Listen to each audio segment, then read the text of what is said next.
So, if you've ever been dieting for a while and been successful with it, but suddenly the scales stop moving, then this is the video for you. Dieting and losing weight in theory is extremely simple. You simply need to take on less energy or calories than you expend. This can be done by eating less or moving more, but in practice, it's actually very challenging and complicated. It's very challenging because there are simply many variables that can affect your success, such as social events, injuries that can lead to a lack of activity, a lack of sleep that can lead to higher hunger levels, and so on. So what's happened when the scales suddenly stop moving after weeks or months of successful dieting? Why has the scale stopped moving? Well, first of all, it may be worth reevaluating what your current intake is. If you're not tracking, are you losing the motivation to eat well? Are you sneaking in biscuits here and there?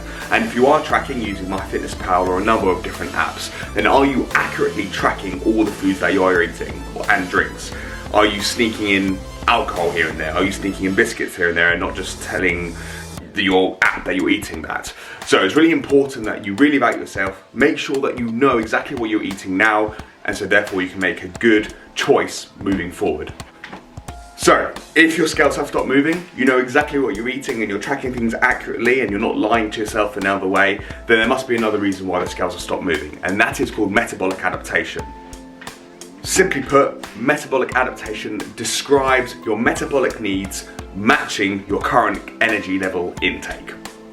This means that the calorie deficit that you once had no longer exists because you have lost the weight and therefore you are smaller, so therefore your metabolic needs are less.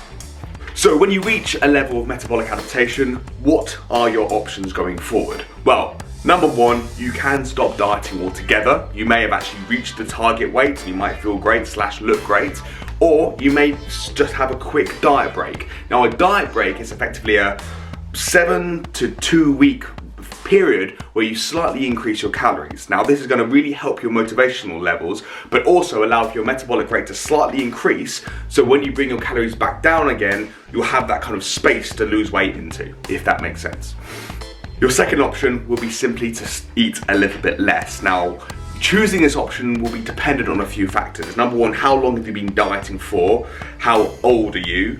How high your hunger levels are and how high or low your calorie intake is now. But if you are relatively new into this dieting phase, say you've only done sort of 1 10-week phase of it, this could be a very viable option as you simply have got more calories to kind of take away from your diet. However, if you're someone who's been dieting for quite a while and your calories are already pretty low, then the other options may be more appropriate for you.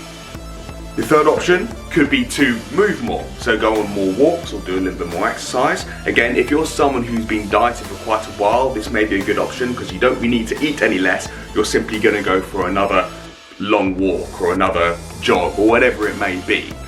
Pushing yourself into a further calorie deficit by movement may just be a nice way of doing things rather than eating less.